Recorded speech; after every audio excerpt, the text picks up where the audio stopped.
There's actually various units that are trapped behind Allied lines, mostly Italian, but they're just going to give themselves up over time. Overall, the capture of Sicily resulted in significant losses for the Axis forces. They had suffered about 9,000 deaths, 40,000 missing, 46,000 wounded, 120,000 or so captured. In contrast, the Allies suffered about 5,837 deaths, almost 16,000 wounded, and about 3,300 were captured. Codenamed Operation Husky, was ultimately a success. However, by the 18th of August, the Axis had successfully evacuated about 135,000 troops, 135 pieces of artillery, nearly 15,000 vehicles, 47 tanks, and about 1,100 tons of ammunition, alongside 20,000 tons of other supplies. The operation was also, I have to mention this because I think no one ever talks about this, was marred by war crimes committed by Allied forces against civilians. There is reports emerging of brutal killings, notable massacres occurring in places like Vittoria, Agrigento, and Canicattì. In addition, there was, of course, widespread looting, which is the norm, numerous reports of rape and other acts of sexual violence, and many prisoners of war were executed, uh, notably by Canadians. Canadians have a tendency to kill POWs. That's another thing no one talks about. Yeah, look it up. In World War One, we got in a lot of shit for that. Italian statistic. Well, Oh that's yeah, why they say the Geneva Conventions were only made to counter the Canadians. exactly. That's how it comes from. Italian statistics report a number of rapes were actually committed by American and Free French forces. So, there's people blaming each other. According to one historian, Clive Emsley, the record books of the British Special Investigation Branch recorded a few instances of rape and sexual harassment involving British service members during the invasion. On Obviously July, underplayed. of course. On July the 19th, just over a week after the Allied landings, Captain Angelo Thomas Sizia, a Canadian Army officer in the 1st Canadian Division, recorded that fellow Canadian troops were involved in a number of unsettling incidents. That's a quotation, including looting, shooting at civilians, and one gang rape in Piazza Armerina. Now, according to Mitcham and von Stauffenberg, Canadian troops of the Loyal Edmonton Regiment similarly executed German prisoners of war during the invasion, which I'm going to say, yeah, that probably happened. On July the 14th, American troops of the 180th Infantry Regiment similarly executed 73 Axis prisoners of war in two separate incidents.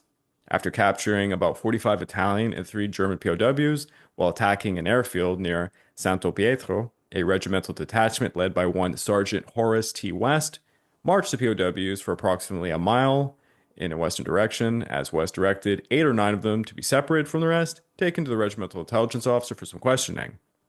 He then proceeded to execute the remaining 37 POWs, and on the next day, the 37 bodies were spotted by American military chaplain Lieutenant Colonel William King.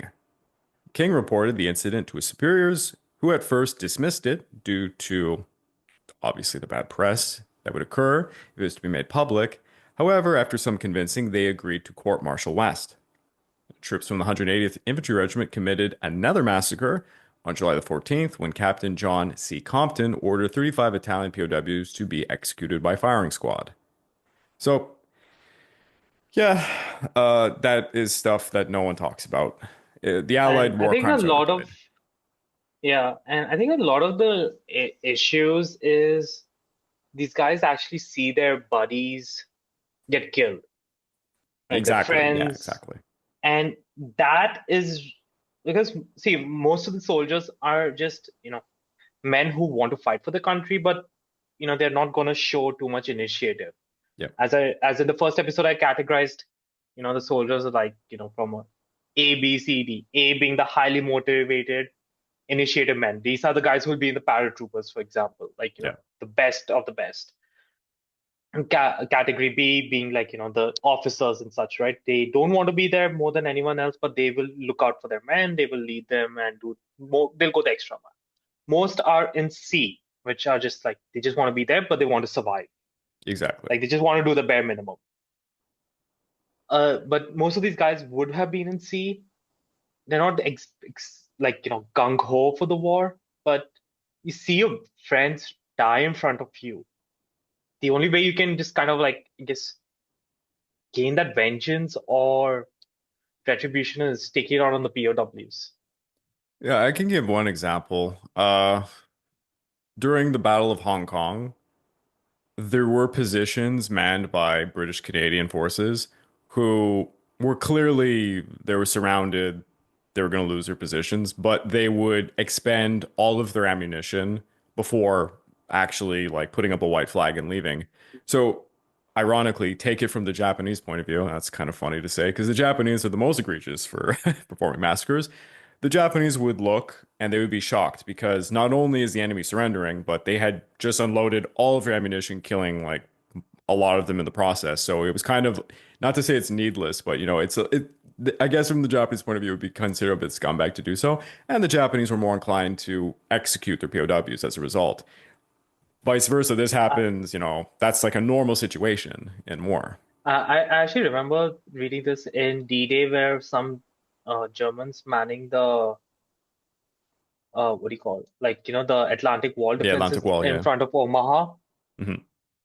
This guy, he was part of a group that, they fired a lot of machine gun bullets from their entrenched machine gun to the point that the gun was made inoperable just due to the heat. Yeah, it busted, yeah. And then he said that the private, right? He says, I'm just going to surrender. I can't do this anymore and all, right? So he's already been under that stress. Yeah. And I think one of his comments is, after all the machine gun rounds you fired, there's no way the Americans are going to be nice to you. Oh yeah. And I actually read this. I think the Sherwood Rangers, which is the British armored regiment that serves Hmm. with the 8th Army in North Africa, and they also go into D-Day. At one point, I think this was just before the breakout of Normandy, a group of Tiger tanks ambush the Rangers, and about 12 of the Shermans are killed. Like crews are killed and their tanks destroyed. And the men are pretty pissed off because some of the members who died from that regiment in that attack were like, the very popular sergeants and all. Like they might have just been privates or corporals, but everyone will know about them. Yeah. The major, when they later captured the same Germans a bit later, because the Tigers were quite mechanically unreliable, Yeah. it reached a point that the men wanted to execute them. But he managed to actually hold off his men.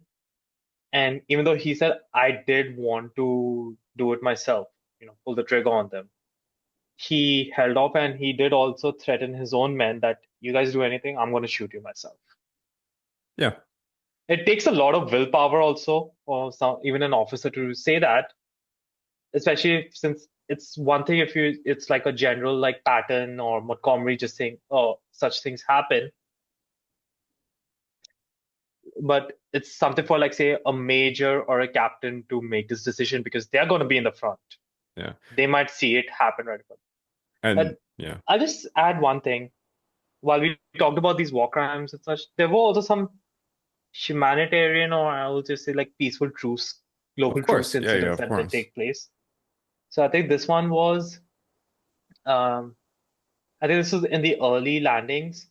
A group of the Tiger tanks, one Tiger company, right, which came with 17 tanks, and by now there are only two left.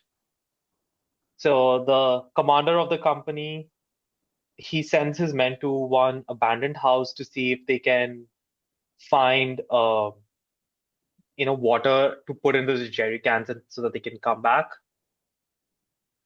And his men don't return for like a couple of hours. So he's Hmm. like, what the hell?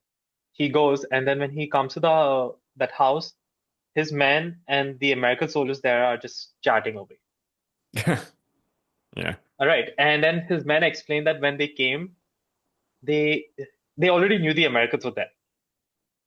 So they're about to come with their pistols, like storming it.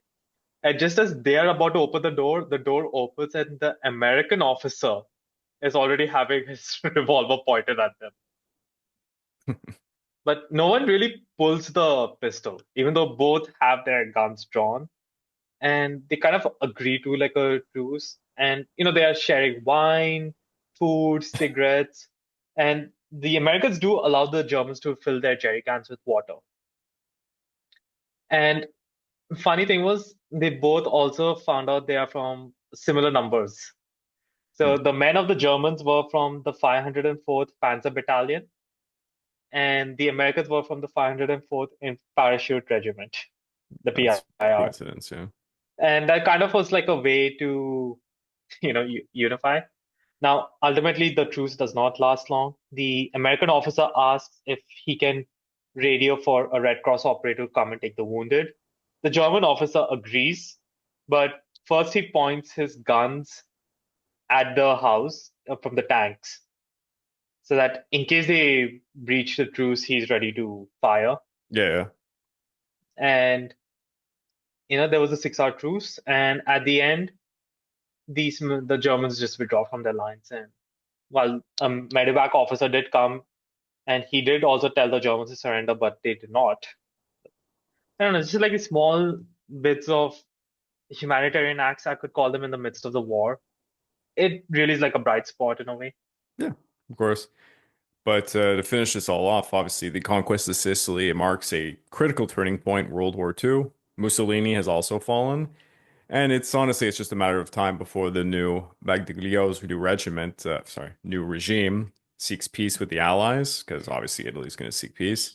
Hitler has completely lost his faith in his Italian allies' ability to resist the enemy, and he's going to be forced to cancel a major offensive at Kursk as a result, diverting a fifth of the German army to southern Europe, now because he has to cover this corridor. And the Allies have gained complete control over the Mediterranean Sea now, and they're establishing a perfect launching pad, Sicily, for the invasion of mainland Italy. So that's Can we going to be not coming just up. talk about the fact that the Mediterranean is now safe for passage? Yeah, How quickly supplies are going to be moving from theaters? yeah. I mean, it is over for the Axis, but they're going to continue this downward spiral to the very end, taking more lives.